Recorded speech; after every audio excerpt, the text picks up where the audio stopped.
All right, so we're going to start shortly, and today we're going to discuss about how we actually model different systems, different electrical systems and mechanical translational mechanical systems, and we shall look into this mathematical modeling in a greater detail later on.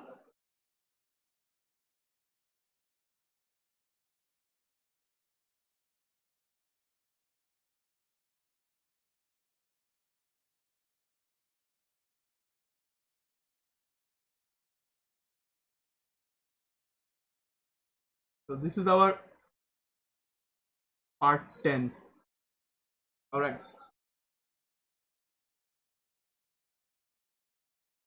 right.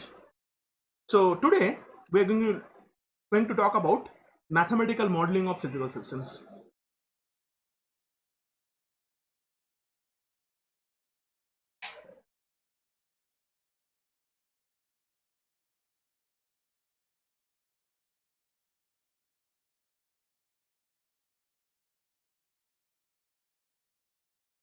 And of course, we have only learned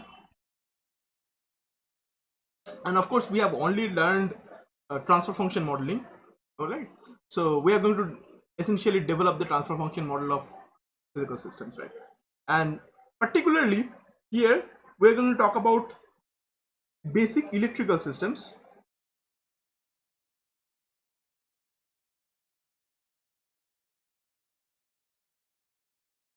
and translational mechanical systems.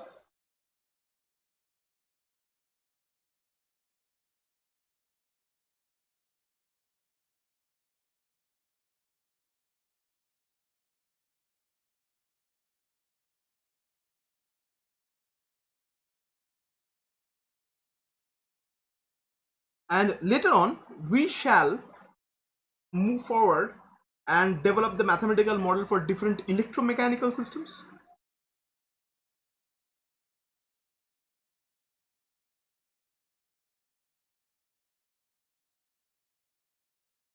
Now, of course, you people are already familiar with electromechanical systems. So electromechanical systems are systems where you have some sort of transformation in from mechanical energy to electrical energy or vice versa. So examples would be motors, generators, things like that. So you would develop mathematical model for those as well. So electromechanical systems, right? And we shall also discuss the mathematical model of hydrodynamic systems.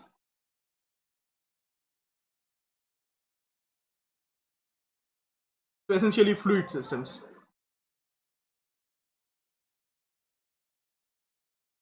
So we're going to talk about the mathematical modeling, how we do mathematical modeling for different kinds of systems. But for today's purpose, we are going to kind of limit ourselves to these two. Okay. So we shall look into electrical systems and how we do mathematical modeling for those, and then we shall look into translational mechanical systems and how we develop mathematical models for those. All right. And here, especially since we only have learned transfer function modeling, we would only do transfer function modeling, but later on we shall learn another popular way of developing mathematical model. Of course, by now you already know that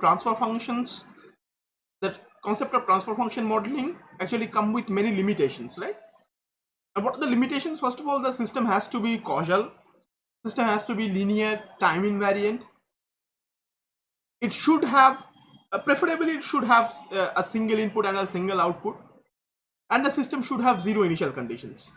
Just keep in mind, whenever we are doing transfer function modeling, okay, these are the conditions under transfer function modeling. Okay, so these are the conditions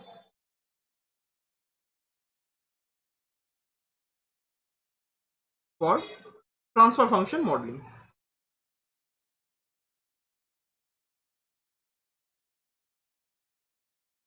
And this word modeling has two possible spelling. One is this and another is this. This is the US spelling and this is the UK India spelling, right? So of course I use this one. Okay, but you can choose any one of these.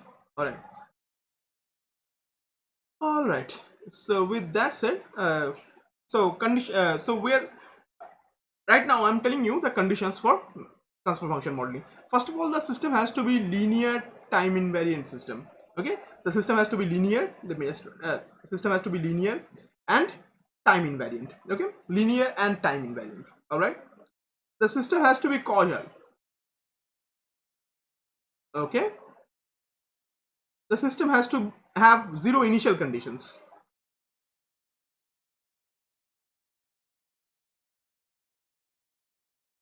So if it's an electrical system, in that case, the capacitors and the inductors should have zero initial energy, right?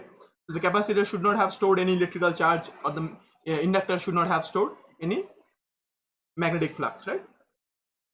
So those are zero initial conditions. And then this is the preferred one. I mean, it could not, even if it's not true, it's fine. It is preferred.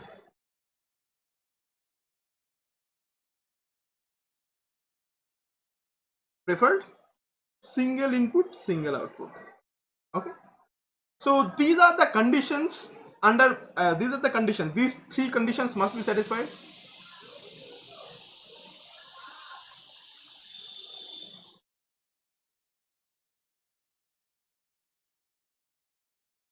These three conditions must be satisfied by a system before we can even think about doing a transfer function modeling. And this option 4 is kind of optional. Condition 4 is optional. I mean, if you have a single input, single output system, developing a transfer function model becomes easier. All right. And if you don't, in that case, developing a transfer function model and using that transfer function model to develop a controller or something like that becomes slightly more difficult. Okay. So we essentially have at least a few conditions. First of all, the system has to be linear, then time invariant, then causal, and then it should have zero initial conditions. All these conditions must be satisfied. But you can understand that many practical systems do not satisfy some of those conditions, right? I might have a practical system which is not linear, and that is the usual case. Usually we kind of figure out systems that have zero initial conditions, or rather we can slightly modify the behavior of the system to make it have zero initial conditions. Sometimes we can make the system and we can, for the foreseeable part, we can actually kind of turn a system into a causal one, even if it is not. Okay, and most systems are causal.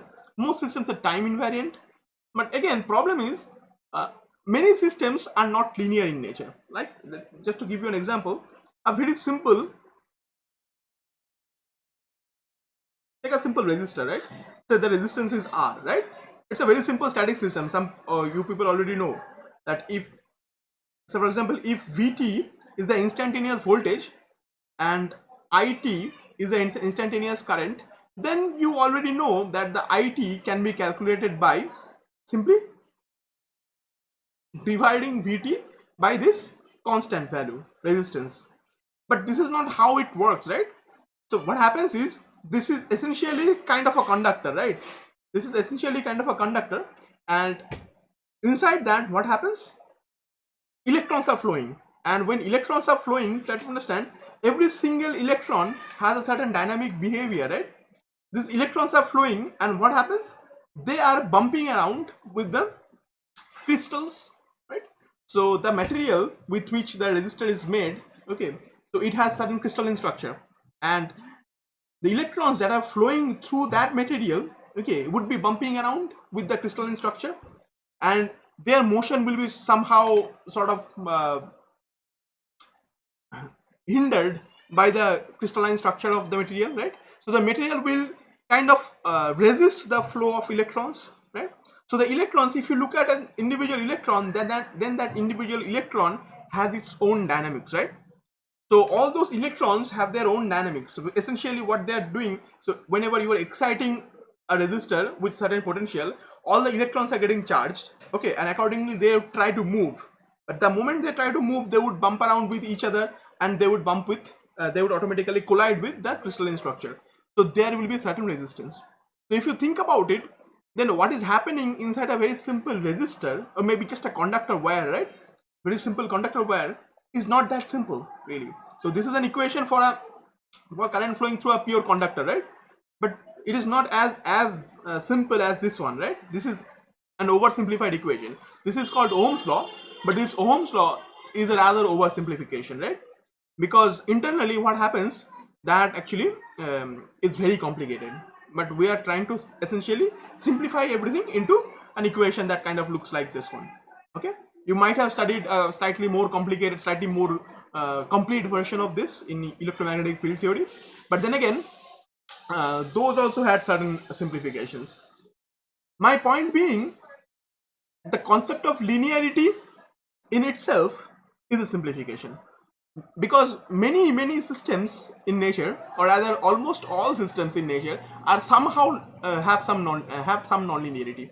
They do have some non-linearity, but for our purpose we kind of think about them as linear systems, because discussing linear systems is easy for us, right? So essentially what we have, what options we have essentially is to uh, either consider simplify the mathematics, or simplify the model of the system in a manner that it becomes a linear system, or we choose something called an operating point about which the behavior of the system is linear. This is called linearization, and we shall also look into that at a later point of time. But my point is, a very simple naive uh, resistor, to which, I mean, if certain current flows, then that will be proportional to the voltage potential difference across it, is not that simple. Internally so many things are happening all at the same time, right? So again, our condition that systems are linear by nature, linear, I mean, that is not really true for many systems, right? But again, we can consider systems, or rather we can make the mathematical model, simplify the mathematical model enough so that it behaves linearly, or we can figure out an operating point of the system about which the behavior is linear, or rather can be considered to be linear. That's called linearization. So we can do these kind of things. And again, most analog systems are causal. Okay, so of course the output of the system at a certain point can be calculated by the knowledge of the having the knowledge of the present and past inputs. So causal systems, fine, no issues.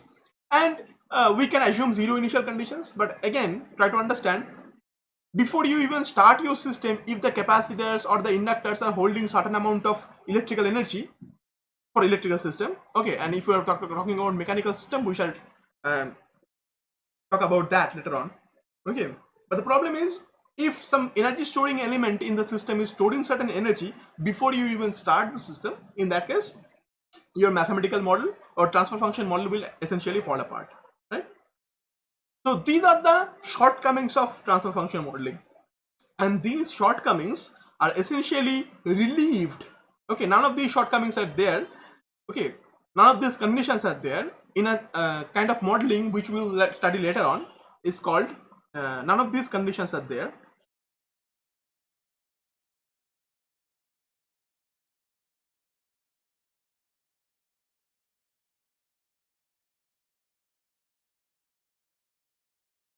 in state space modeling.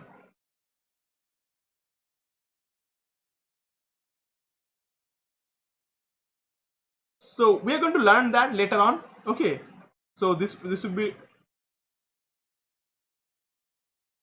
so we shall learn that later on, so don't worry about that. But none of these conditions are there in the state, in something called state space modeling. And of course you can understand, by the very nature, state space modeling is the modern way of analyzing and designing control systems, right? You do not really do transfer function modeling, but again, transfer function modeling and all the studies related to transfer function modeling are simply there for historical purposes, because you can completely skip transfer function modeling. You can become a very good control system engineer without having learned much of transfer function modeling at all, right? Because these are pretty archaic technology at this point, the old technology at this point. All right.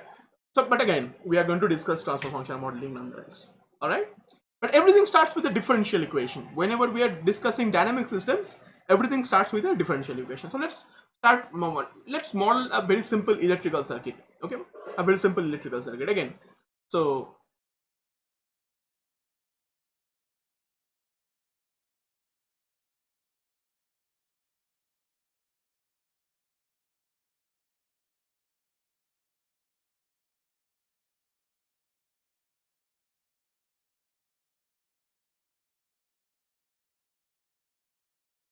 I mean, I asked you people to develop the differential equation model for this in earlier class, right?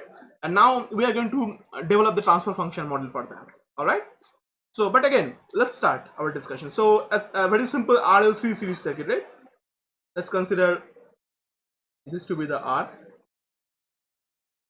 this to be the L,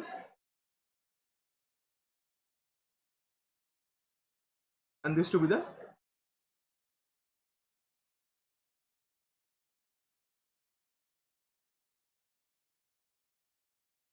all right.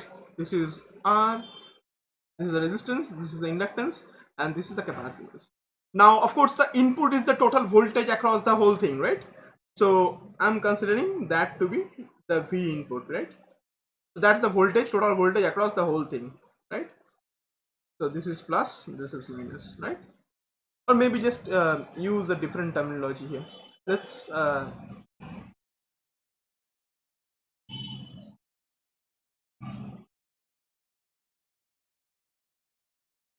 let me draw a signal source.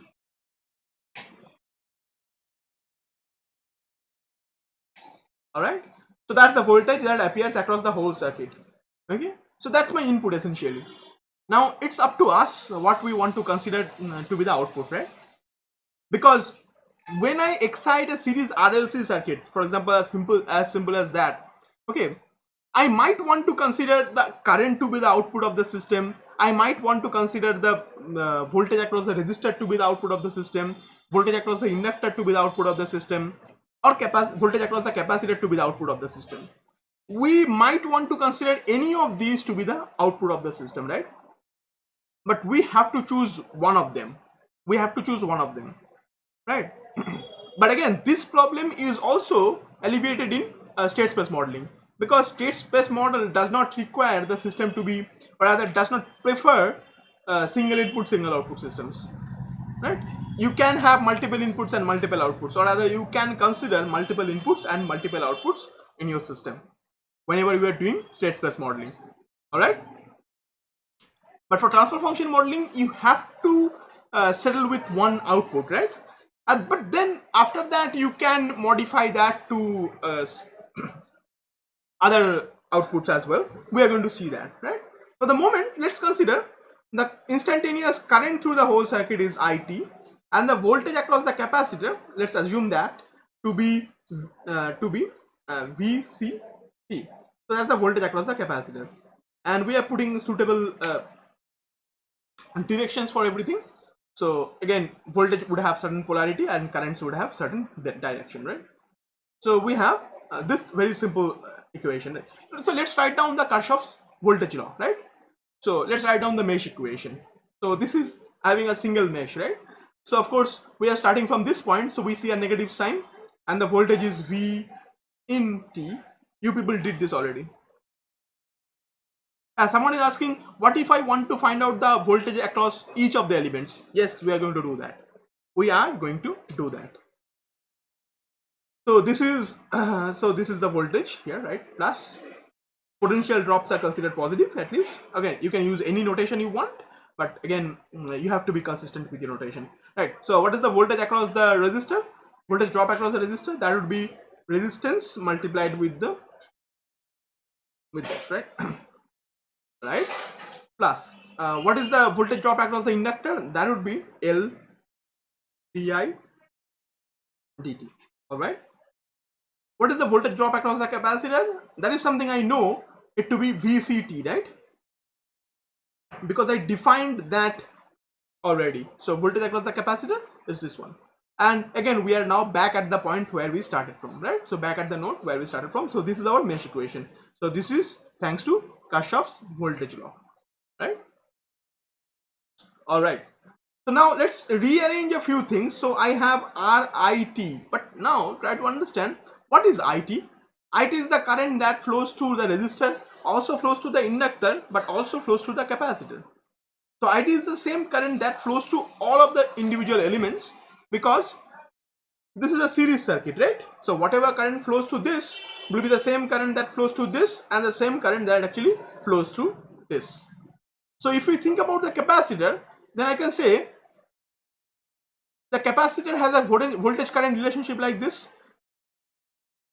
If the voltage across the capacitor is VCT at an instance, then the derivative of the voltage across the capacitor, the time derivative, is proportional to the current through the capacitor, and proportionality constant is the capacitance here. Alright, so we know that. Now let's use this equation whenever I have IT in the left equation here.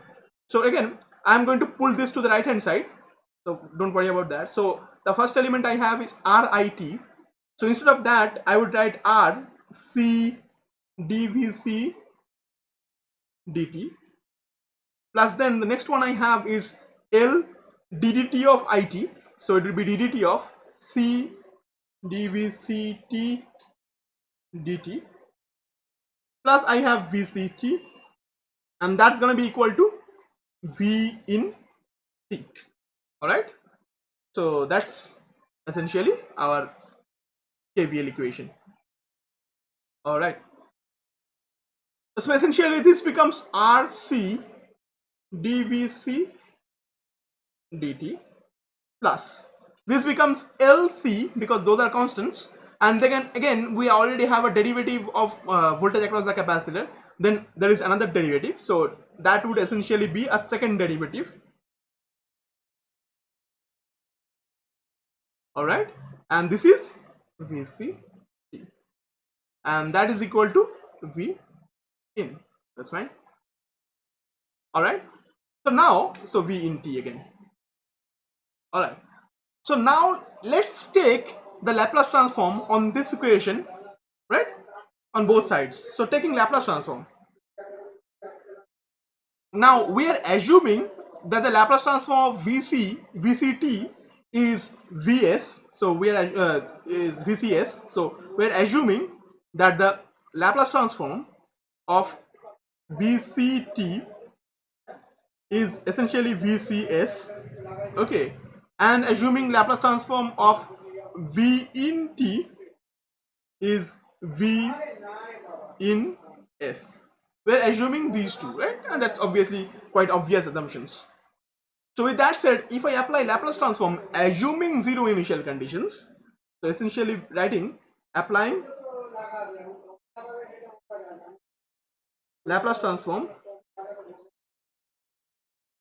assuming zero initial conditions. Again, in particular, what do I mean by zero initial conditions is that before I started this, so before t equal to 0, this inductor had zero initial current through it, and this capacitor had zero initial voltage across it.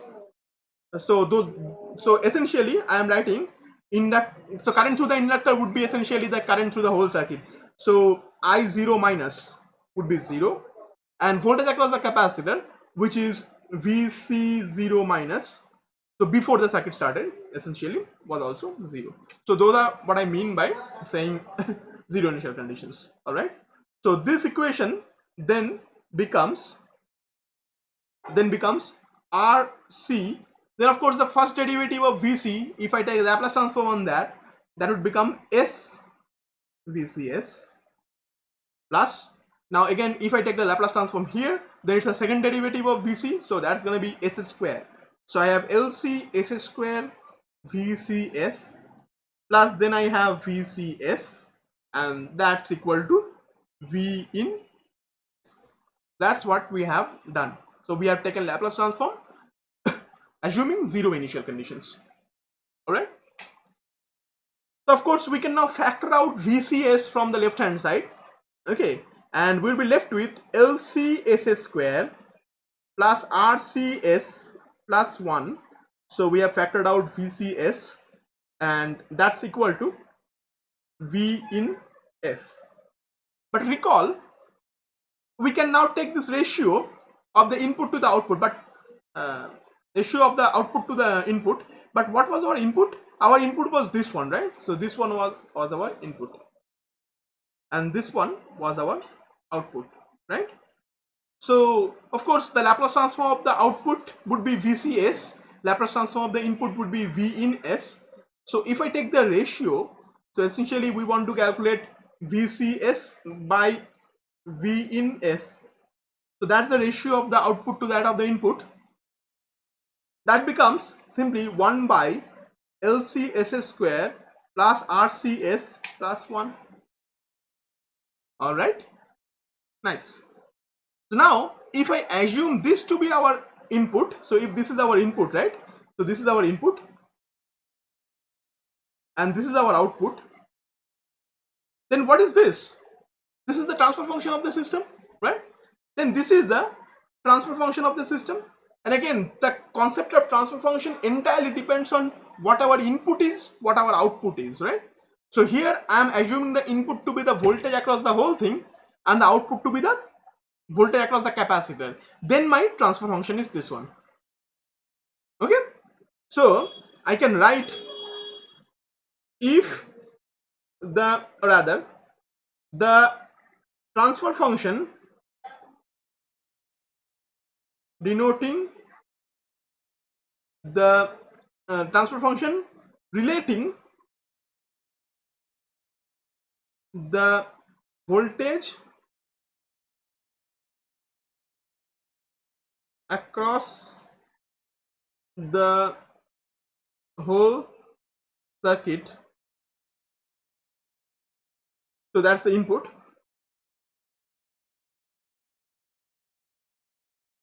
To the voltage across the capacitor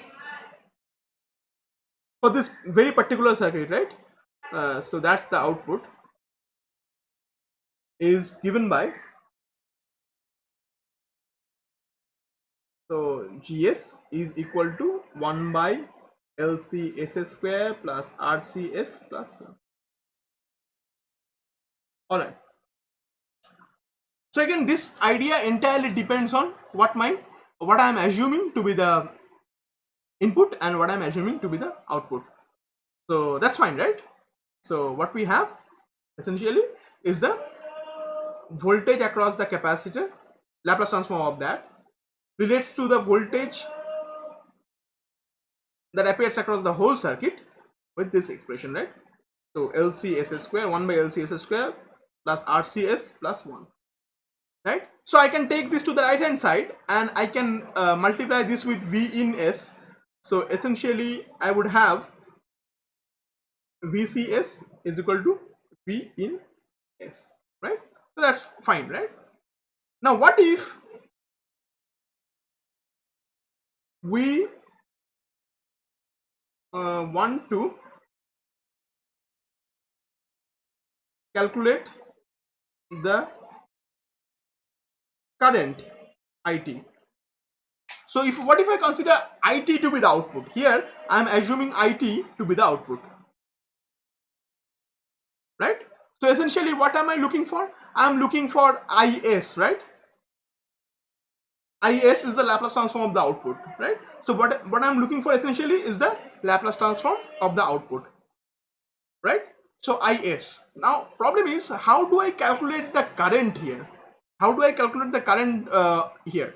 Now let's look at this equation. All right. So let's look at this equation and try to figure that out. So that equation was the current through the capacitor was simply C dVc dt. Again, since we have zero initial conditions, we can take Laplace transform on this, and that becomes Is equal to Cs VCS, right? Again, Laplace transform assuming zero initial conditions.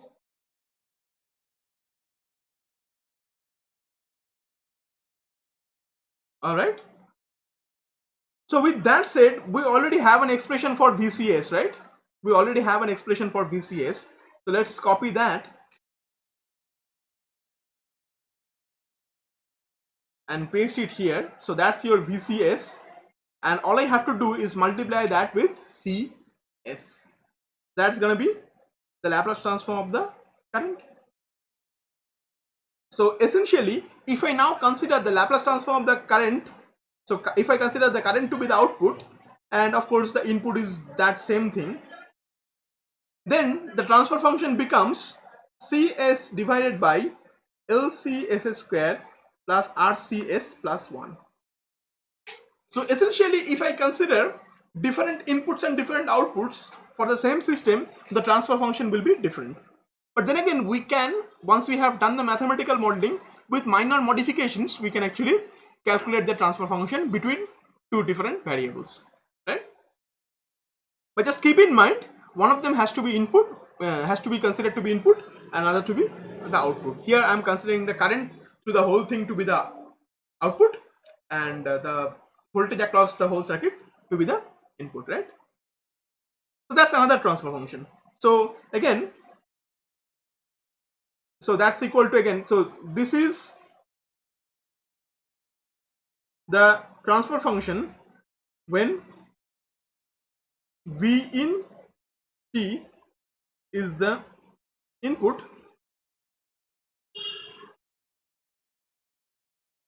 and IT is the output. So that's the transfer function then. All right. But what if I consider something else to be the output? So for example, what if, so now,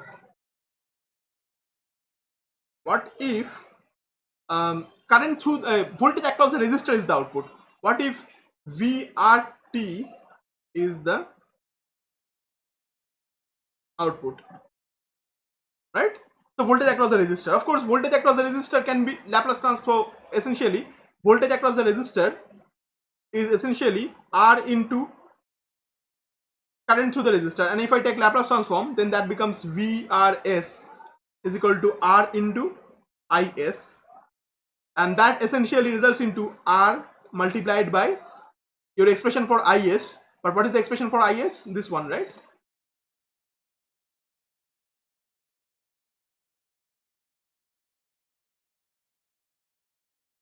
All right. So that essentially, so that's VRS. So that's essentially equal to RCS divided by LCS square plus RCS plus 1 V in S. That's VRS. All right. And let's divide everything. So again, so what we have is VRS by V in S. So ratio of the Laplace transform of the output voltage to that of the input voltage, and we are assuming the output voltage to be the voltage across the resistor here. That's going to be RC LCS square plus RCS plus 1. So that's the transfer function like that, right? So this is the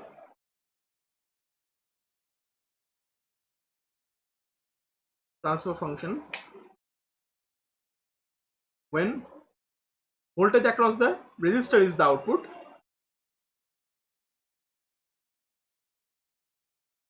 and V in, the voltage across the whole thing is the input.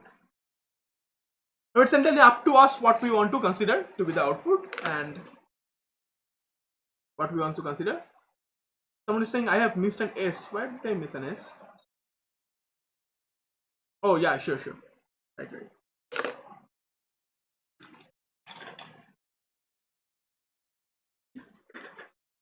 So one more thing is left. What if I consider the voltage across the inductor to be the output?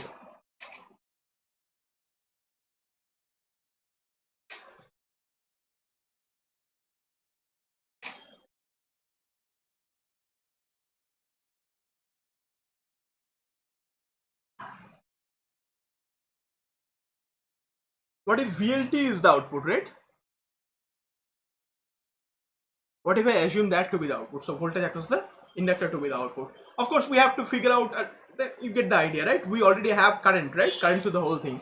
And we want to figure out a relationship between the current and the voltage, right? So across the inductor. So we have voltage across the inductor is essentially related to the current through it by this equation. So it's the product of the inductance and the rate of change of current through the inductor. So we can again apply Laplace transform on it. So that becomes VLS, that's equal to S. So LS into IS, right? Right. So where again we're assuming zero. So applying Laplace transform, assuming assuming zero initial conditions. All right. So that's the voltage across the inductor, Laplace transform of that. So again, we already have an expression for this one, right?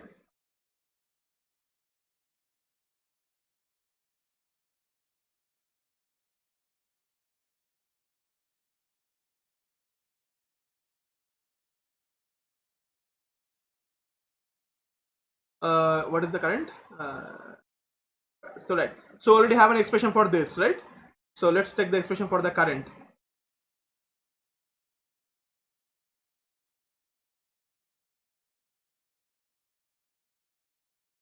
So this is going to be equal to,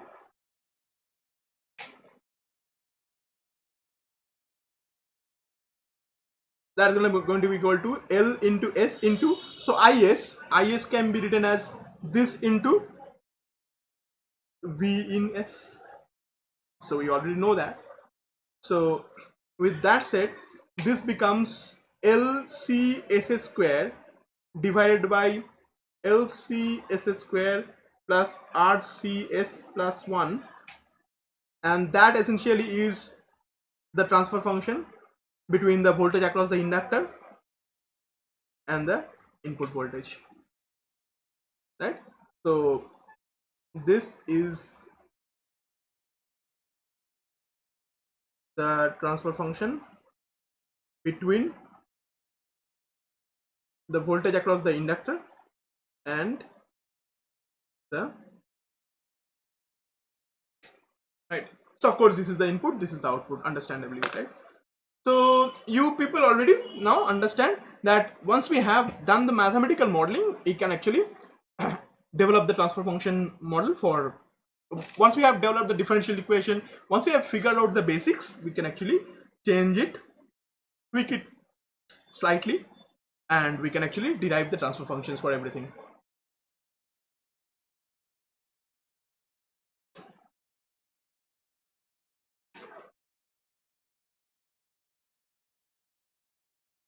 Okay, so one of you are asking, so the numerator is essentially changing. That might not always be the case. Sometimes what happens is you might have some modification, you might need to do some modification for which the denominator might change. But the point stands. The point here is that the transfer function will depend on what you are considering to be your input and what you are considering to be your output, right? You get the point, I believe, right? So essentially, depending on what you are choosing to be the input and what you are choosing to be the output, your model might look different. But they would essentially be convertible from one form to the other one and vice versa.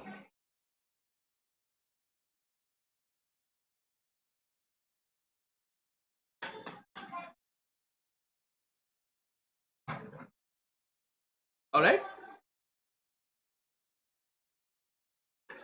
So now, with that said, we are going to kind of stop our discussion at this point. Here, what I want you to take away from this is that this is essentially something you have studied thoroughly in your circuit theory classes, right? So this kind of techniques you have already done in your circuit theory classes, right? So essentially what you can do, you can take the whole thing and apply Laplace transform at the very beginning. So this becomes an impedance of R, this becomes an impedance of LS, this becomes an impedance of CS, so 1 by CS, and subsequently you can calculate the current of the whole thing, right? Subsequently you can calculate the current of the whole thing, and essentially you would get the same result. Let me show you. If you take the whole thing here,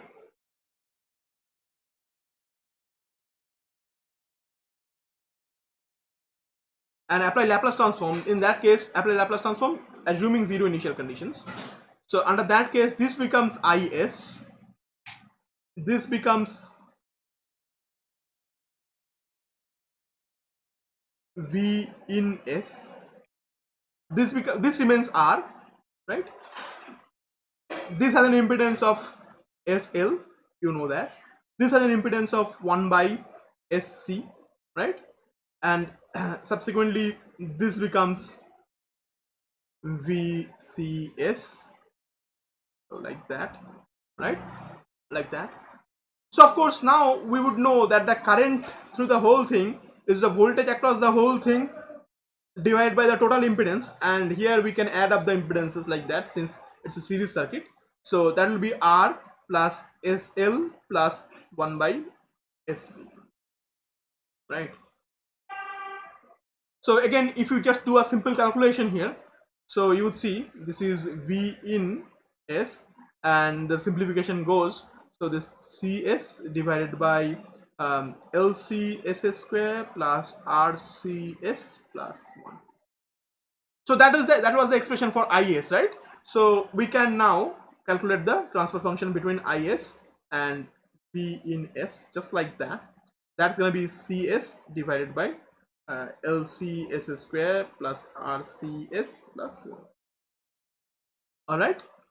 So it's essentially the same thing. Now you can go back and calculate everything like just like that, right? So that's the current, right? So imagine you want to calculate the voltage across the capacitor. So voltage across the capacitor, if you want to calculate that, so we already know, so voltage across the capacitor would be equal to the capacitive impedance multiplied by the current across the capacitor, so which is this.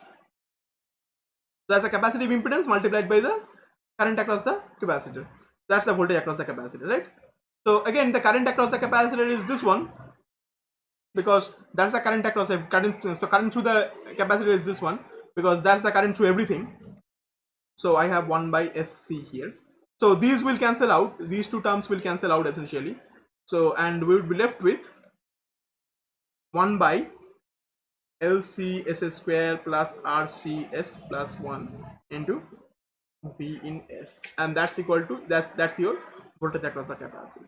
So essentially you can use any of the mathematical techniques that you have learned, right? So we have essentially used our techniques that we studied in circuit theory, right?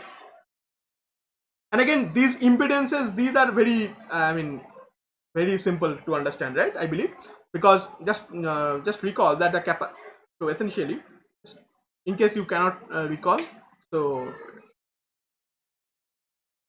the voltage across the capacitor and current through the capacitor.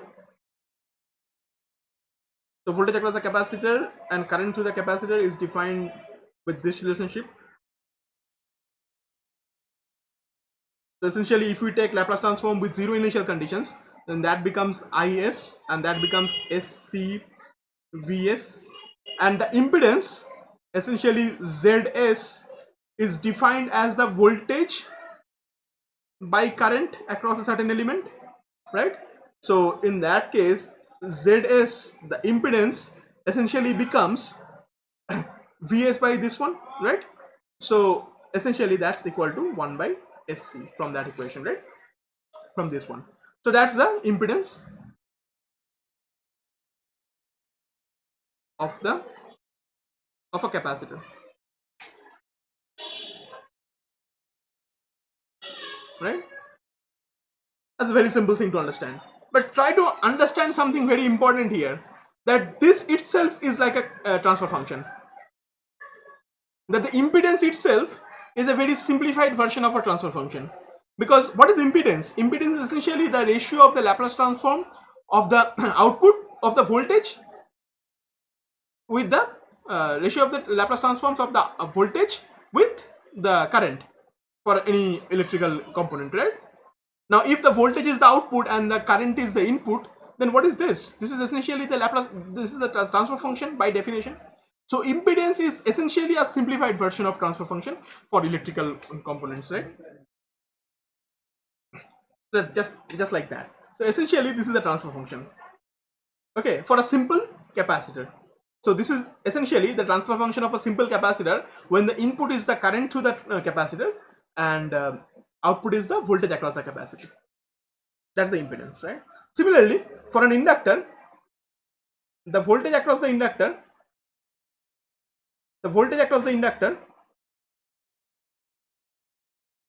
would be equal to this. And again, we derive these things in our signal sensation classes, right? So again, if I apply Laplace transform assuming zero initial conditions, that again becomes Vs, and this becomes SL Is. And again, impedance, which is defined by Vs by Is, can be calculated simply by taking a ratio on that. So the impedance essentially here becomes SL by looking at this, right? So that's the impedance of an inductor. But notice very carefully that this is also essentially the transfer function of an inductor when you consider the input to be the current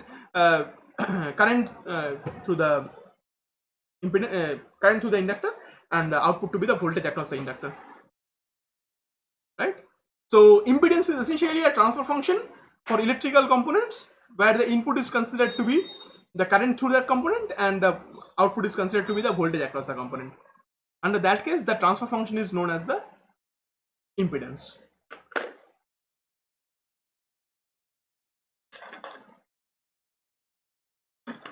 So what we are essentially doing in our course here, we are simplifying everything, or we are generalizing everything. Okay, we are kind of generalizing everything that we, right? So with that said, I believe your discussion on electrical circuits is fine, and later on we shall discuss quite a few things, right? And this is not over yet. We are going to discuss op-amps and all. So electrical systems, the discussion on electrical systems is not over yet, and we are going to talk about electromechanical systems as well, essentially motors and generators, right? So right, so now let's look at translational mechanical system. Again, if you have any query, feel free to ask. Now this is something that you might know, might not know, right? So right now what we are going to discuss are translational mechanical systems.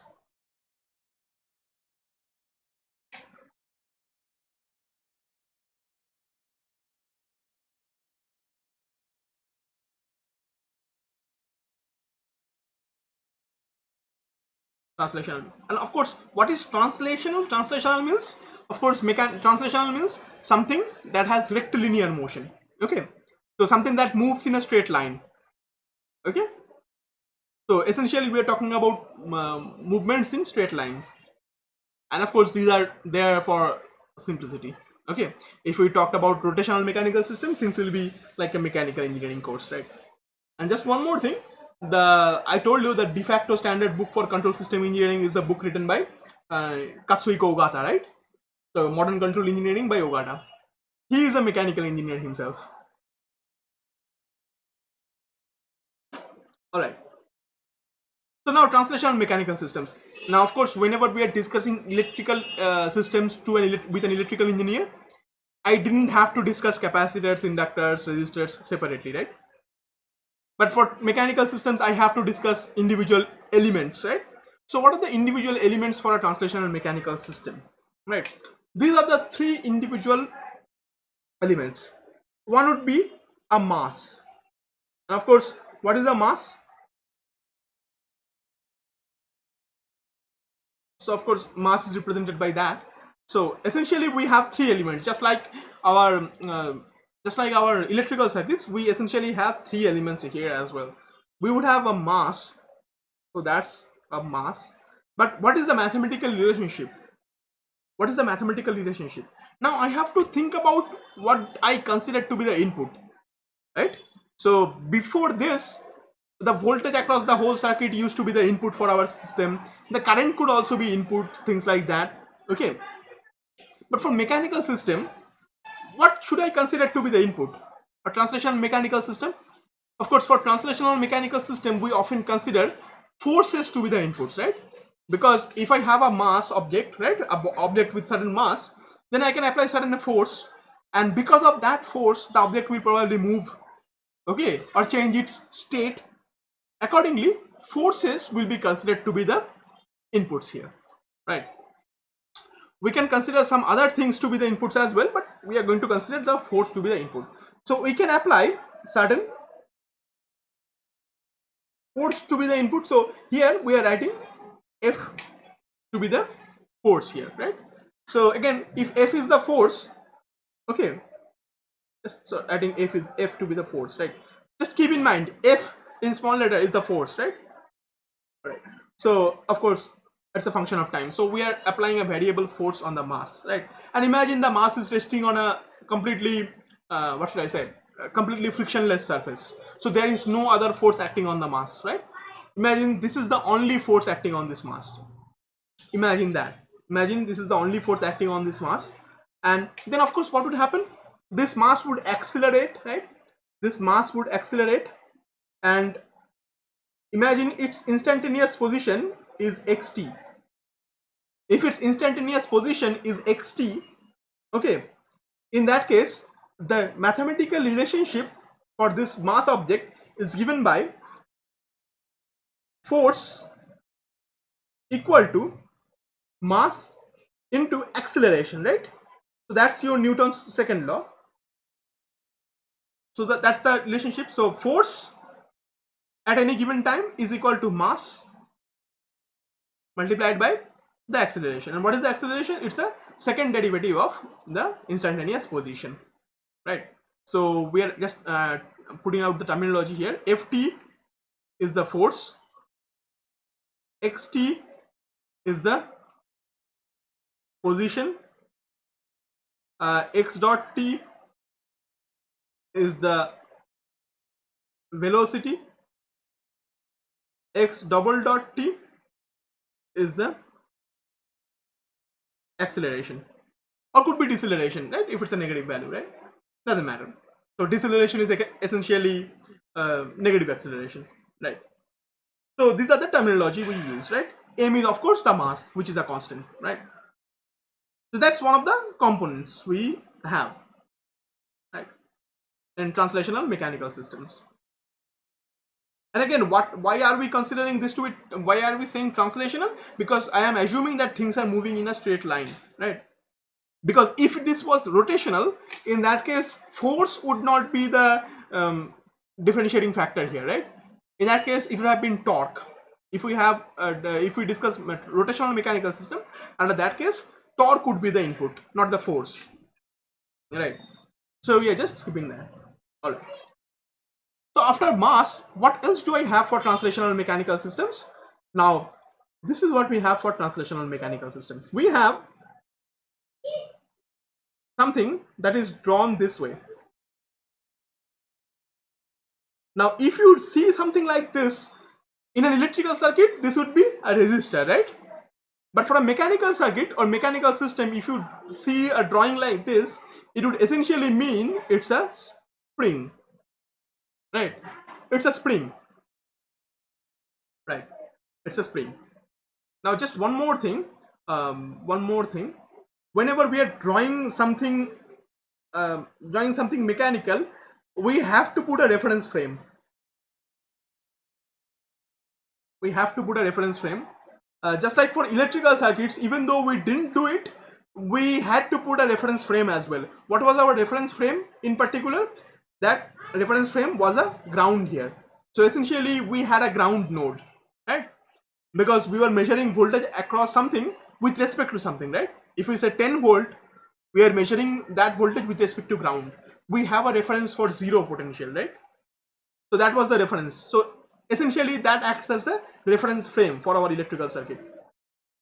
For mechanical systems as well, whenever we want to discuss something, we have to put a reference frame.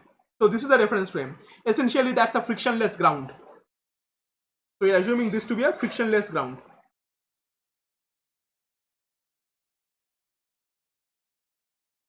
Frictionless ground. All right. So that's our reference here. All right. So again, we are drawing a spring, so I need to put a reference frame as well. Now instead of, now the mass was essentially on a slippery surface, essentially a surface that has zero friction, right? And whenever we applied certain force on it, it would perfectly follow the Newton's second law, right?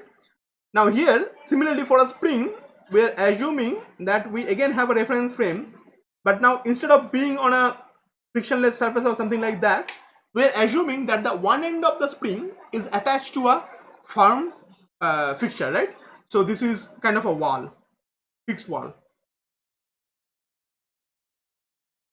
Okay, so assume that the one end of the spring is attached to a fixed wall, something like that. So these are kind of the reference frames we draw for mechanical systems, right? So now this one end is there for us to pull and push, something like that. So again, what is the input? Of course, the input is going to be force. The input is again going to be the force, right? So Ft is going to be the input. Now what is the output for a spring? The output for a spring would be again the displacement. Now position, or rather this position is sometimes also called displacement, right?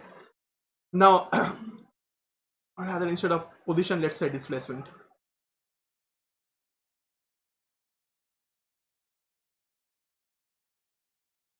Right. So now if we pull a spring like that, so what will happen?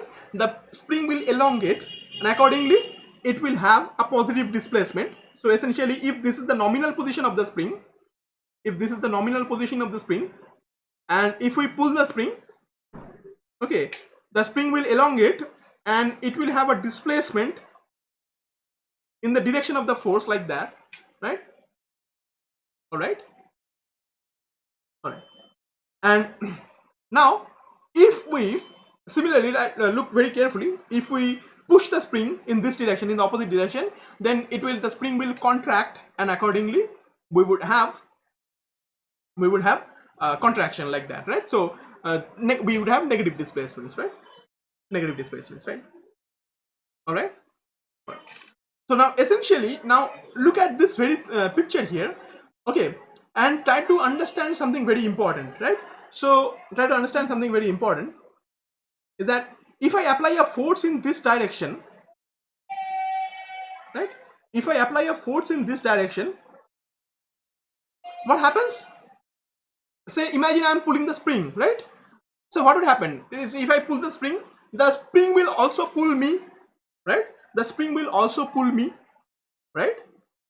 So with that said, again you understand that the force I am applying for pulling the spring will be equal to the force that the spring applies on my hand, okay, because of Newton's third law, right?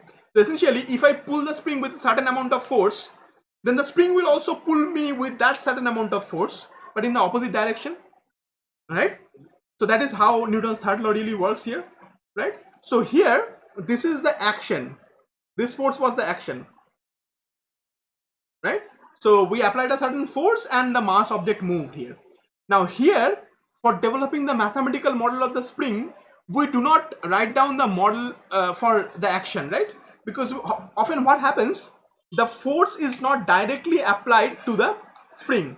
Instead, somehow the spring actually compresses or elongates, and accordingly it applies the force. Now instead of assuming the force to be the action, now we are going to assume the force to be the reaction. So we are assuming the force to be that one, okay, that is being applied on something that is attached to this. If there was the mass attached to this, then the force would be the reaction force that is applied by the spring to the mass, right? So essentially, action and reaction are equal and opposite, but then they apply on different objects, right?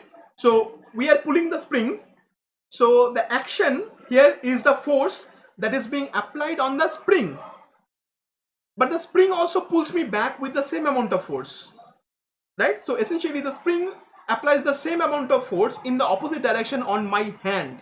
That's the reaction, right? And here of course the reaction would be in the opposite direction. So, and again the amount of force would be equal to proportional to the displacement that the spring took, right?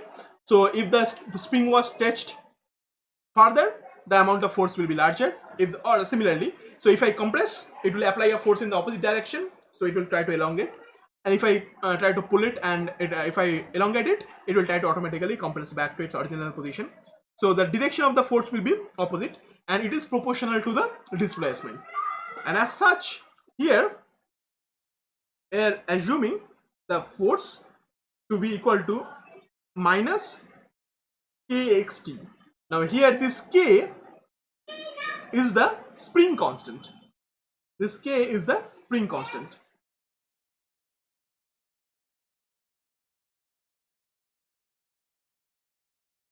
Okay, of course m is the mass.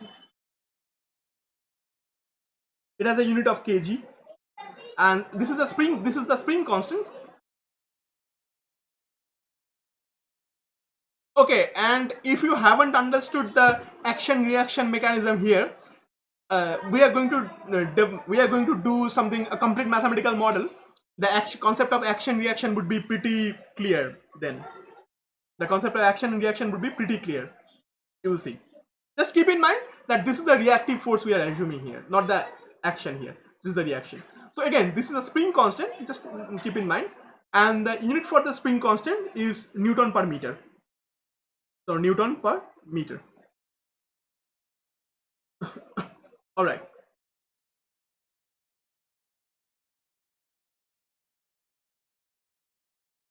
So essentially, Newton per meter essentially means to pull the spring 1 meter, how many newtons you have to apply, right? All right. So like that. So we have one more thing to discuss, and this is called a damper. You have seen a damper, right? So these act as shock absorbers or dampers. Dampers are essentially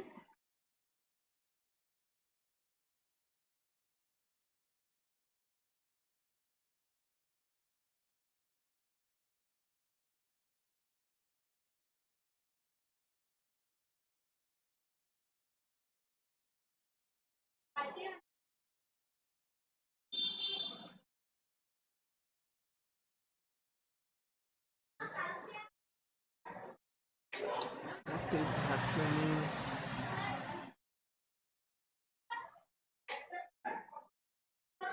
So dampers are essentially pistons. Okay, pistons inside a what should I say? A cylinder, for example, piston inside a cylinder, hydraulic cylinder, something like that. So you would have some sort of a lubricant or something like that here, essentially, right? So, and again, we are assuming a reference frame here. So let me just flip the drawing here. Let me just flip the drawing.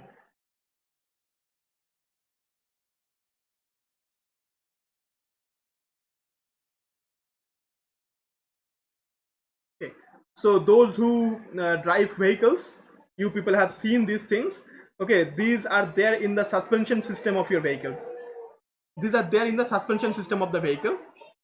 Yeah, these are there in the suspension system of the vehicles. So have you seen automatic door closers, right? So you would open the door and the door will automatically close, right? Very slowly the door will close, right? And there, for that, you would have certain mechanism attached to the top of the door. That also has a fluid mechanism which actually dampens the force. So this is called a damper. Okay, essentially this acts as a damper. Okay, and I'm going to explain their behaviors shortly.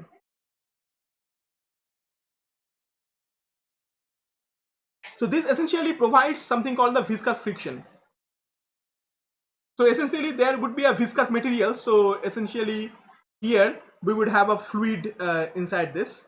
So we would have a viscous material like that. And subsequently, again, this is entirely closed, right? And also in vehicles you have these suspension systems, right? Right. So essentially what happened, again, just one more thing, let me just draw that whole thing. So one part of this would be attached to the reference frame. Okay, one part of this would be attached to the reference frame here, and here is the reference frame. So this is again a fixed wall, right? That's our reference frame. And one part would be one part here would be pulled, right? So we are going to again apply a certain force here.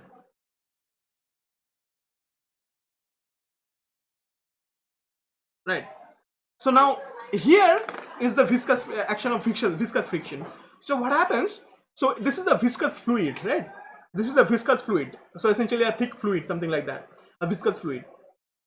What happens is, under that viscous reaction, what happens? The force or the reactive force is proportional to the velocity. So essentially, the faster you try to move it, the more it will resist. Okay? The faster you try to pull it, the more it will resist. So if you ever see those kind of automatic door closers that you have seen, try to close the door or open the door very quickly. If you try to close the door very quickly, you will see that the door is kind of resisting that fast motion. Okay, because of this damper. Essentially, viscous friction acts is this way, that the faster you try to move, the harder it resists your movement, right? So again, I am assuming a reactive force, same again. So if you pull it faster, then it will apply a larger force in the opposite direction on your hand, right? Just like that. So again, the nominal, this was nominal displacement when, and when I applied a certain force, again, imagine it displaced. Imagine it got displaced and the displacement was xt. Then the force here, then the force here would be of course in the opposite direction, because we are talking the reaction, and multiplied with the, yeah, so if you just smoothly pull it or smoothly push it, what happens? Yeah, the amount of force force exerted on you by the damper would be negligible, because the force is proportional to the displacement in the opposite direction and proportional to the displacement. So if you pull it, then it will apply a force in the opposite direction, so it will resist that pulling. If you push it, and again the same thing will happen, so it will apply a force in the opposite direction. So it's the reaction force. Okay, so this is called a damper. Okay, damper. And so of course it is the damping coefficient, not the damping ratio, just keep in mind. So it's the damping factor or the damping coefficient. Okay, sometimes I call it damping constant. So this is the damping constant.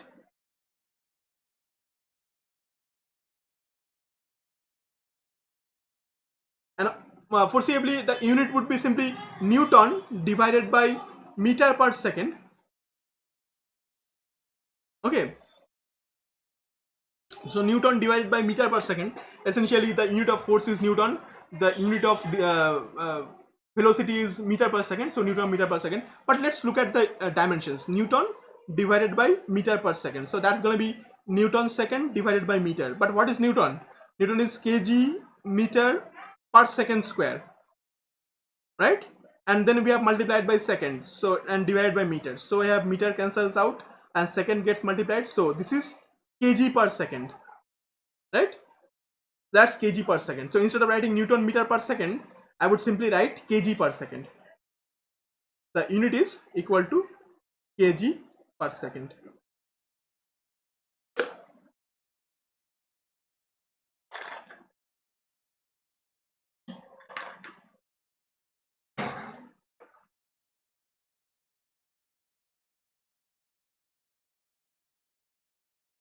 All right, so keep that in mind. So this is again viscous, this is a viscous fluid.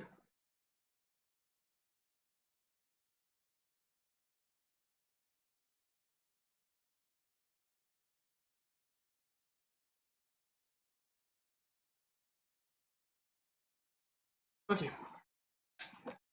just like that. So let's now look at a particular physical system that acts like this. Okay, now imagine your vehicle's suspension system, right? Imagine your vehicle's suspension system. Look, say for example, those who ride two-wheelers, you already have a suspension system, right? You see a suspension system like those shockers in your bike that you see. Okay, those are connected with your wheels essentially, right? So wheels are not firmly attached, they are suspended with the chassis of your vehicle, right? Those are suspended with the chassis of vehicle so that they can relatively move with the chassis of the vehicle, right? Otherwise, if you just fall into a pothole or something, okay, if you move, then what will happen? Then it will be a very difficult motion, right? But you want to smooth out all the jerkiness of the motion, right? And again, so, and that is achieved by a suspension system, right? So with the chassis of the vehicle, you have suspension systems and the wheels are attached to the suspension system.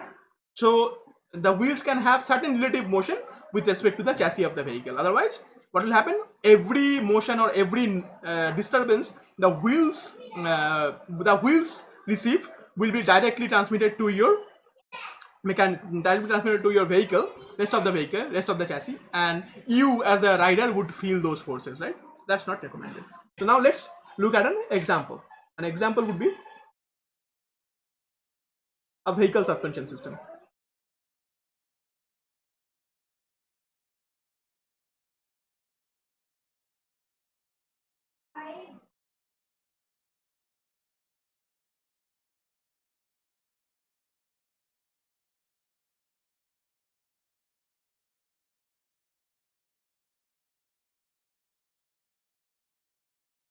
Just keep in mind that the vehicle suspension system that we are talking about here is extremely oversimplified.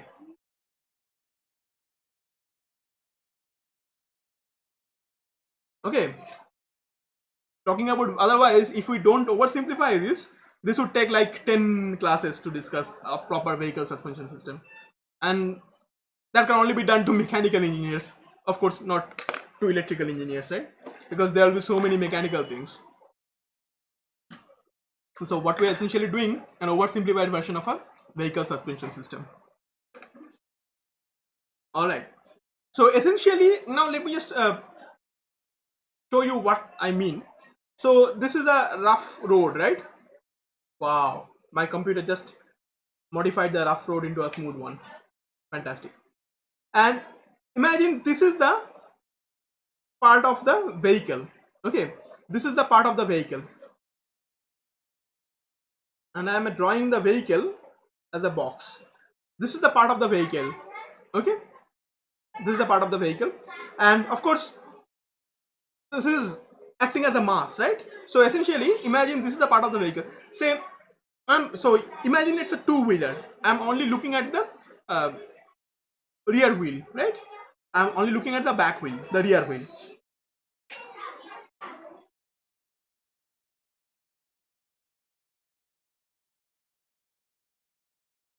All right, so I'm looking only at the back wheel, right? Imagine this is a vehicle. Now of course the wheel would be somewhere here, right? And so let me just use different things here.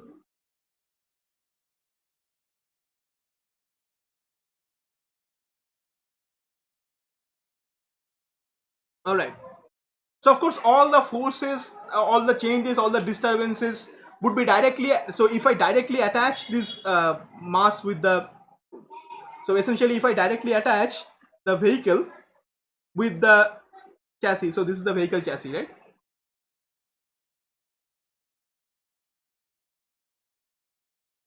Okay, so if I just attach the vehicle chassis directly with the with the wheel, what happens? Whatever disturbances seen by the wheel would be directly transmitted to the vehicle. So essentially all the motions will be directly transmitted there, right? We essentially don't want that. So essentially what we would do, instead of directly connecting this to the vehicle, you have seen those shockers. And what are those shockers? Essentially they have two very important components. What very important components? So essentially directly connecting the vehicle with the wheel, okay, or rather essentially directly connecting the mass of the vehicle or the chassis of the vehicle directly to the wheel. What you would essentially do, you would connect it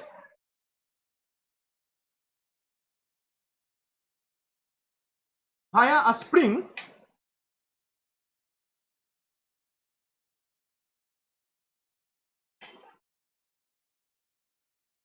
you would connect it via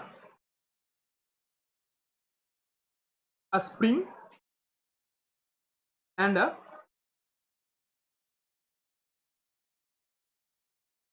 damper.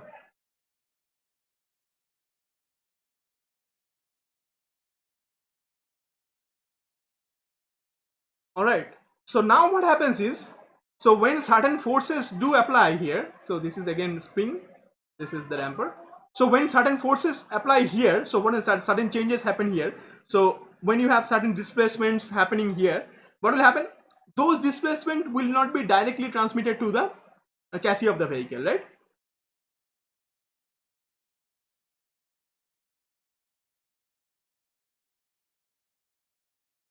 So those displacements will not be directly transmitted to the chassis of the vehicle. Those displacements, or rather those forces, will get transmitted to the vehicle chassis, but but through these mass and damper here. Essentially what will happen, this spring and damper, essentially what will happen, this spring will compress and automatically elongate, and it will take care of certain amount of forces, and again this damper will resist fast motions, right? This damper will resist fast motions. Essentially what you will have, even if you have very fast motions here, so even if this, I mean, travels on a very bumpy road, what happens, those bumps will be pretty much felt with less significance or by the rider here, because if it moves fast, then what will happen, those motions will be kind of absorbed by the spring and the damper, so that those fast motions or the fast jerkiness here is not felt that much by the rider. Yes, those things are simultaneously present in the vehicle. If you look at a bike shock absorber, like, let me just show you a drawing here. Hold on, let me pull Google.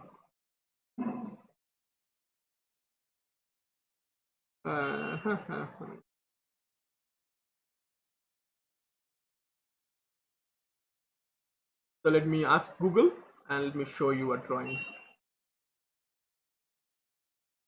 Okay, so these are bike. Okay, if I write bike, so let me just like say motorcycle.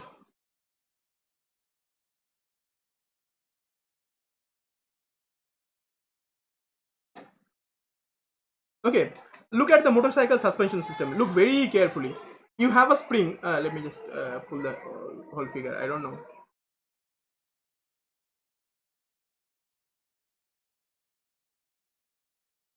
Okay, and look at the drawing very carefully. You have the spring, and internally you have the damper. So essentially, this entire thing is done with a proper encapsulation. So essentially, you have the damper. Damper means the piston. Okay, and right around the piston, you have the spring. So essentially, you have the same parallel mechanism there as well, right? So again, this is a better picture, I think. Okay, this is a better picture, right? So you have the spring, but that spring is outside, and then you have the damper inside, right? Do you see that? Look at this picture. Essentially the damper is inside, and outside that you have a spring. See, all these pictures, they do essentially tell you the same story, right?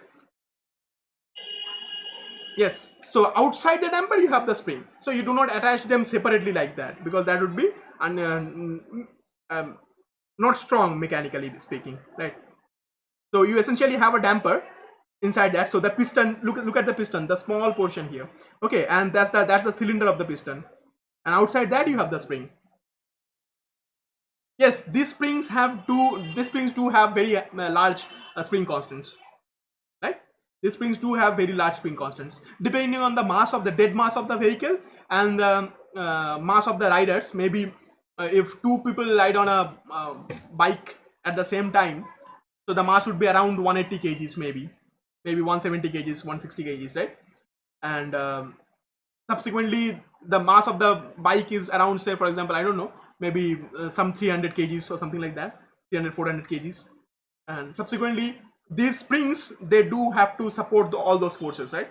So of course you have two suspensions on the both sides of the wheels like that. So all these suspension systems are there. So essentially what I mean is that a very simple system that we're going to study today is very essential. You pretty much see it every day, or rather use it every day whenever you ride a vehicle, right? And this kind of systems are also there in buses, right? But since buses are like really heavy, right, really heavy, these springs do not look like springs like this one. Okay, springs used in buses and trucks are pretty different than the springs used in motorbikes. All right, so again, so that's a discussion for another day, but the point being, you have a mass, and that mass is being denoted by the chassis of the vehicle, essentially the vehicle, like that. Okay, and then you have the wheel, okay, which is giving you the displacements and all the disturbances, right? And then those chassis and the wheel are not directly attached, but instead attached to a combination of a mass and a spring. Someone is asking, okay, the spring is needed, otherwise the system will not return back to its original position. Spring pretty much essentially makes you return to the original position, the damper does not. Okay, spring makes you return to the original position. Someone is asking, what if I don't put a spring? The spring makes you return to the original position, the damper does not.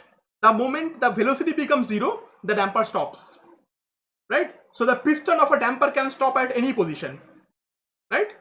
The piston of a damper can stop at any position. The moment the velocity of the damper becomes zero, it stops. It applies no more force, right? But the spring will force you as long as you don't move it to the original position, right? So basically spring is a retentive mechanism. It returns you to the original position. With that said, let's go back to our mathematics here. All right, so again, talking about the piston will essentially stop the moment the displacement stops, but the spring will not stop until it reaches the original position.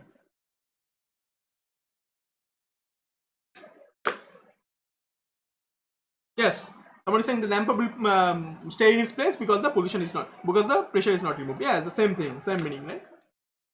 Essentially, the spring applies the force so that it returns to its original position. That's a mechanical idea here.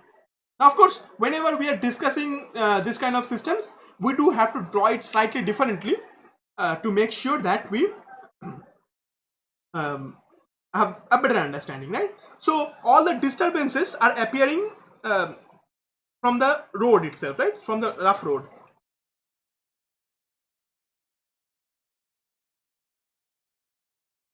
Oh, someone is saying we see dampers on the bike vehicles. Yes, for those cycles, bicycles and things like that, if you have a damper mechanism, in that case the spring is inside the damper.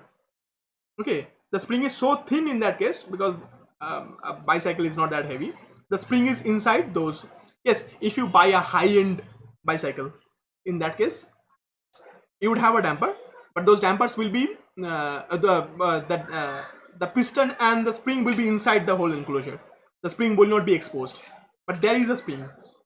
Okay, if you have a suspension system, you have to have a spring, you have to have a damper, right? Otherwise the thing will not return back to its original position.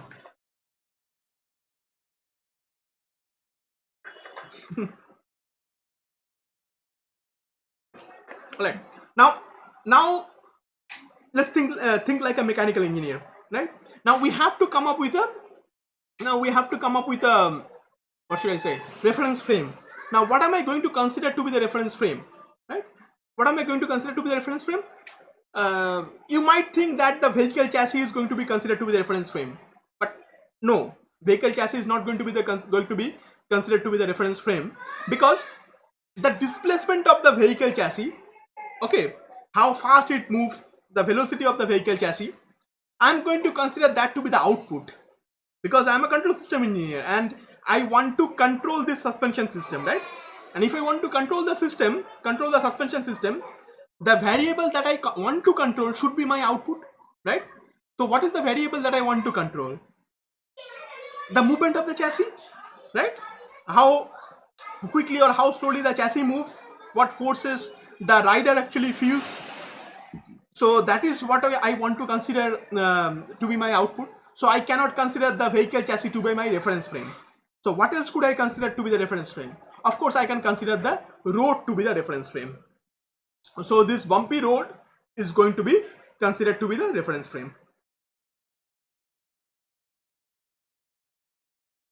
This bumpy road is going to be considered to be the reference frame, and all the forces that appear from the bumpy road will be considered to be the inputs to the system. So all these forces will be the input to the system, right? All these forces that appear because of the bumpiness of the road, okay, those will be considered to be the input to the system, and the output will be considered to be the displacement, velocity, and acceleration of the mass here. Okay, so the mass is essentially the vehicle chassis. So now if I draw it slightly differently, so I would have a reference frame.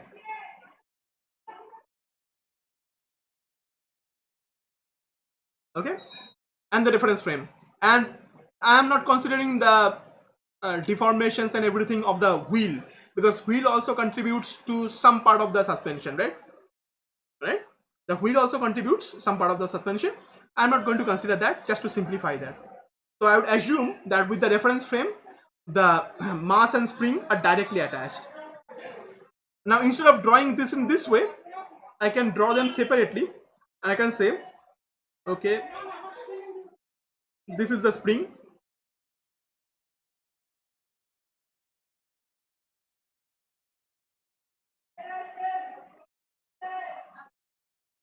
this is the damper,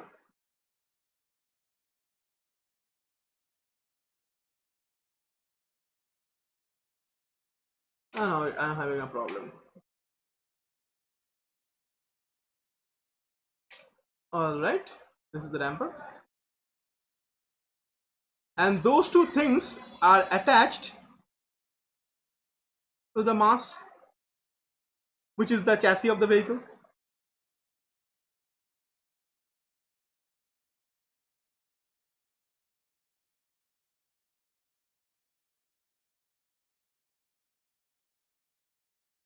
So again, is this drawing is identical to the actual thing, right? Because essentially they are applying the same force on the same applying the force on the same object, right?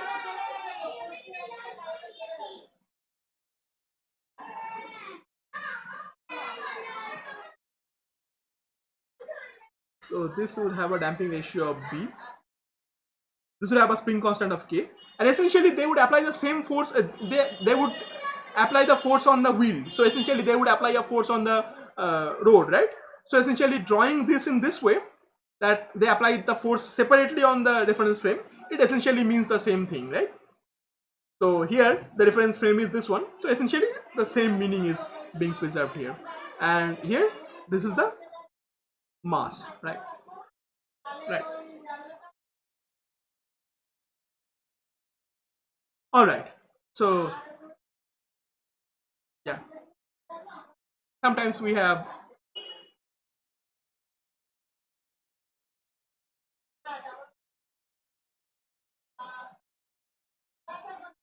All right. So now we are applying certain forces here, right? Now try to understand something. We are applying certain forces here. So some forces are coming from the reference frame itself. So essentially what is happening, the reference frame is moving, right?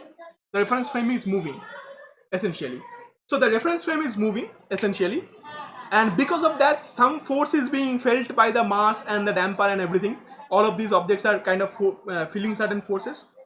Now instead of saying that the reference frame is moving, I can say the mass object is moving, the same thing, right? So I can essentially say, instead of saying the reference frame is moving, I can say that the mass is moving. Okay, so the mass is moving. Let's assume that the mass is moving, and let's assume that the instantaneous displacement of the mass is x. Now notice very carefully that this is my desired output. So this is my output of the system. As a control system engineer, that is what my output is, right? Right. Because I want to figure out how fast or how slowly the mass actually moves. So essentially how fast or how slowly the chassis of the vehicle actually moves. I want to see that, right? So that is going to be my output. And what are inputs? Inputs are the forces that are exerted to the system, okay, because of the rapid motions of the reference frame itself. But again, those rapid motions of the reference frame itself can be translated back to the mass, and again we can assume that some force is being applied to the mass, right? Some force is being applied to the mass, but now not directly from the reference frame, but through the spring and through the damper. So I would have certain forces being applied to the mass. Imagine this to be the forces that is being applied to the mass, but now not directly by the reference frame, but through the spring and the damper. So that's my input here.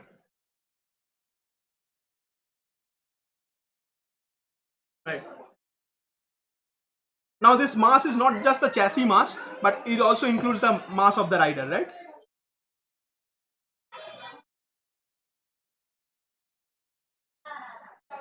So this is the reference frame.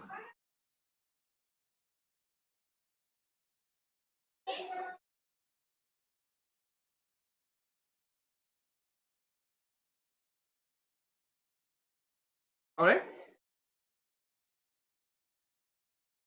All right. Now imagine if with this force, if I pull the mass in this direction. So if the mass is pulled in this direction, right? If the mass accelerates in this direction, right? If I pull the mass in this direction, then the so what happens? If imagine if x is in this direction, if I pull the mass in this direction, if x is in this direction, right? Then of course the spring will apply a force in this direction because the spring is getting stretched, right? The damper will also, if the velocity is in this direction, if the velocity in this direction is in this direction, then the damper will also apply a force in this direction, right? So if the mass is being pulled in this direction, then the spring will also apply a force in the opposite direction. The damper will also apply a force in the opposite direction, right? So if the displacement is in this direction, then the spring applies a force in the opposite direction.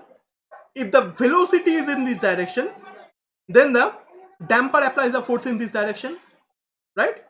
So essentially what happens, based on the direction of the displacement, the force applied by the mass, the force applied by the spring and the force applied by the damper, they would change, right? Their direction will change and their values will also change, right? Their values will also change.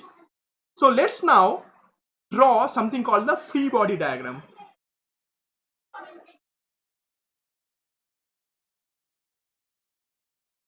Free body diagram. You probably have done this in your mechanical classes, but we are going to do one more here. Okay, so free body diagram. So while drawing free body diagram, we only write down inertias. We only draw inertias as blocks.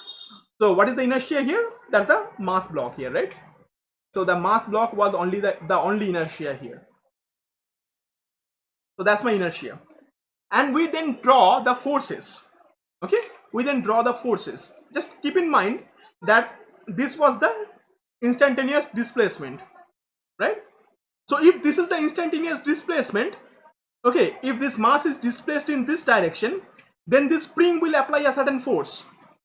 So what is the force that is being applied by the spring? That would be equal to K into displacement.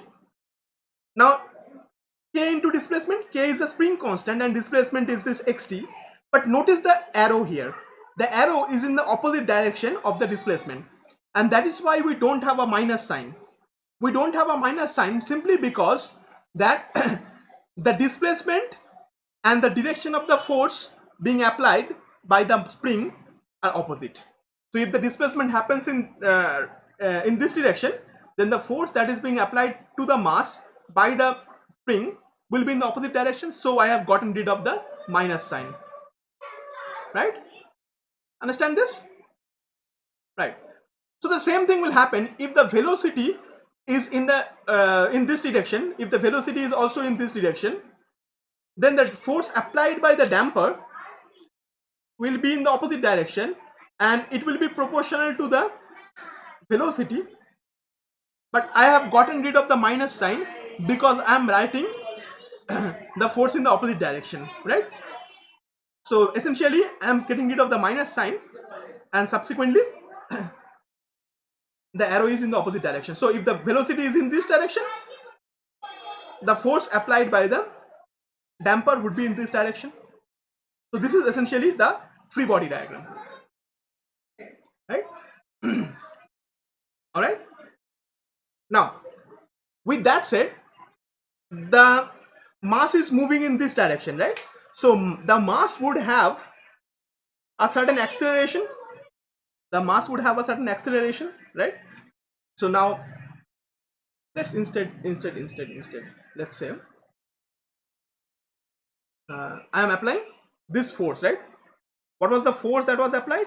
That was Ft, right? So now you have to understand what are the forces that are being applied on all these things, right? So this is again an action. Okay, this is a reaction. This is also a reaction. But think about it. I am applying a certain amount of force on the mass, right? So this was that force. I am applying a certain amount of force on the mass. But because I applied a certain amount of force on the mass started to move. And because the mass started to move, the spring and the damper applied forces in the opposite direction. That was the reactions, right? So the spring and the damper applied forces in the opposite direction. So I applied Ft force, and the spring applied minus Kx force, because that was the force in the opposite direction. And the damper applied minus Bx dot T force. Again, that was the force in the opposite direction. So I applied this force, Ft, right? And this force was counteracted by the spring and the damper, right? So this force was kind of counteracted by the spring and the damper. So this is the resultant force, right? So if I apply Ft force, then the spring is applying this force in the opposite direction, the damper is applying this force in the opposite direction. So what is the resultant force? This is the resultant force. This is the resultant force, right? And the resultant force is responsible for the movement of the mass. So this is the resultant force.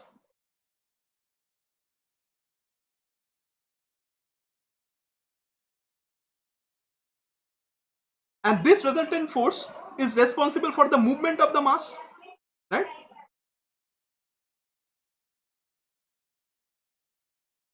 Right? So this resultant force is responsible for the movement of the mass. But if the position of the mass is m, then what is the acceleration of the mass? That's x double dot t. So if the position is x, then the acceleration is x double dot t. Then what is the acceleration of the mass? What is the force on the mass? That is the thing. So try to understand, this resultant force is responsible for accelerating the mass.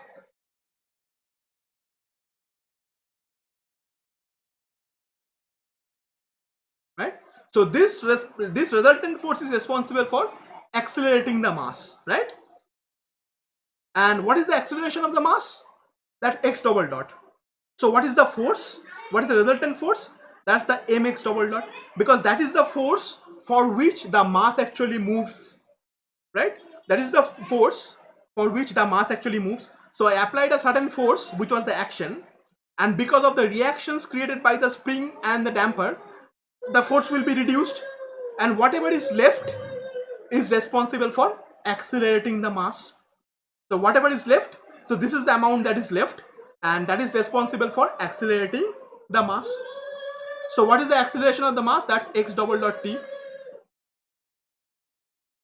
And if I multiply that with the mass, then that is the force, that is the resultant force. You got it, right? So this is essentially m x double dot t. So if I write down this equation, then it becomes Ft, which is the force that was applied on the mass, minus force that was exerted in the opposite direction on the mass by the spring, minus force exerted in the opposite direction by the damper by the spring, and that's equal to the resulting acceleration of the mass. So that's essentially the result, right? So this is the leftover, and because of this the mass actually moves. So this is mass into acceleration. So this is essentially Newton's second law for this entire thing. So that is what the free body diagram does. The free body diagram essentially gives you the mass and the inertia essentially, and all the forces and the torques interacting with it. Okay, so on a free body diagram we have three things. We have three types of forces. We have the actions, we have the reactions, and then we have the resultant. So this is the resultant. So we have the action, then we have the reactions, and we have the resultants. So we are subtracting the reactions from the actions, and then we are getting the resultant force. So that's the idea of a free body diagram, right? I think you understand this, right? So I applied the force, and these were the reaction forces, and the resultant is this force, right? All right. So if I now, of course, rearrange this equation, I can write it as mx double dot t plus bx dot t plus kxt equal to ft, right? Now let's take Laplace transform with respect to zero, assuming zero initial conditions. Okay, someone is assuming that am I not considering any weight? I did consider weights. Look very carefully. This was the system. So whatever was your mass, essentially whatever force you were applying by sitting on it, and whatever whatever was the mass of the frame of the vehicle, everything, okay, that was included in this. So acceleration due to gravity, everything that was included in the force that was applied in this direction. Just keep in mind, this was a vertical drawing, right? This was a vertical thing. We have drawn this horizontally. It does not mean that the acceleration is appearing in this direction now. The acceleration is still in this direction, because that was the drawing, right?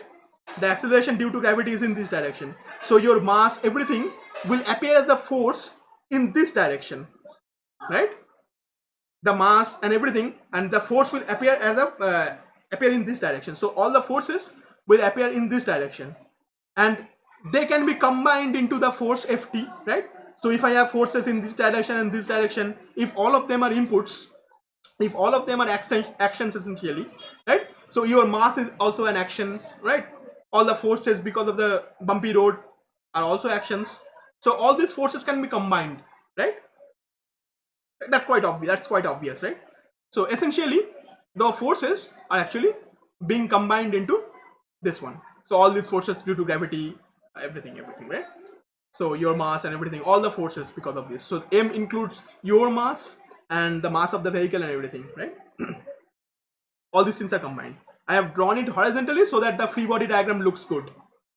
There was no other purpose than this one, right?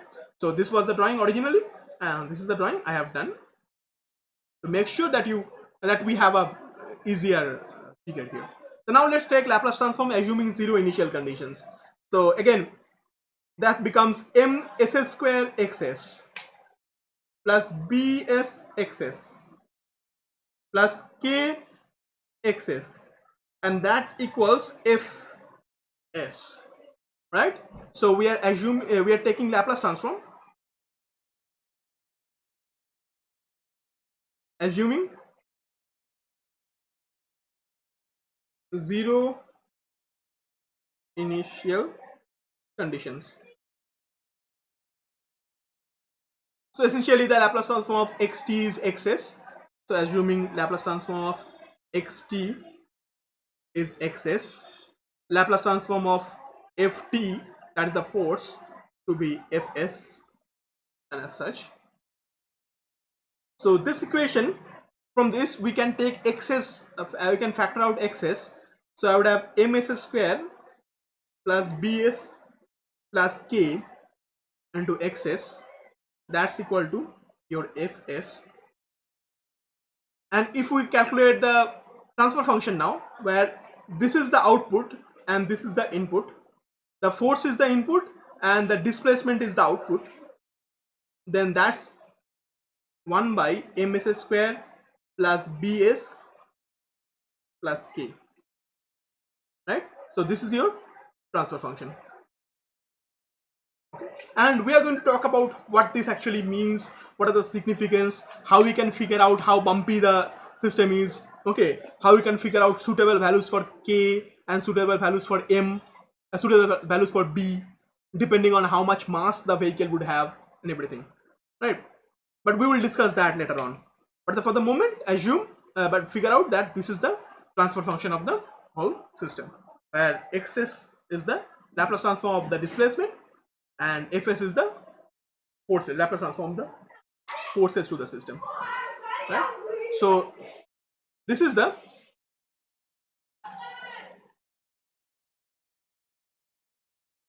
transfer function of the mass spring damper system. Now, of course, mass is denoted by m, spring is denoted by its spring constant k, and damper is denoted by its damping constant b. So it's called an MKB system. So this is the transfer function of the mass spring damper or the MKB system, when the input is the force applied on the mass and the output is the displacement of the mass. All right. So what we essentially have done is a very simple transfer function modeling of a mass spring damper system, also known as an MKB system.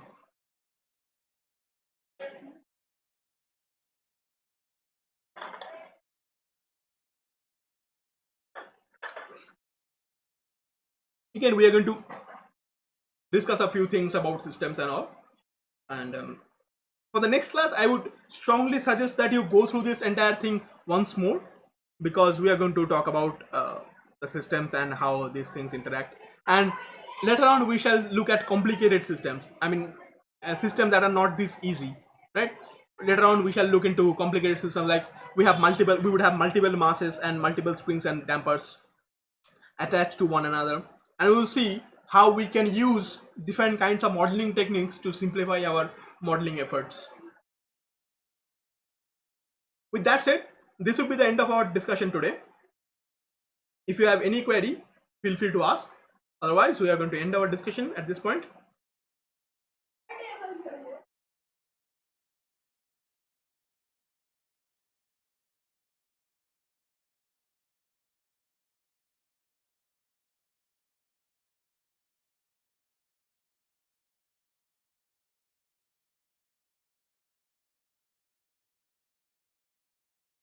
All right.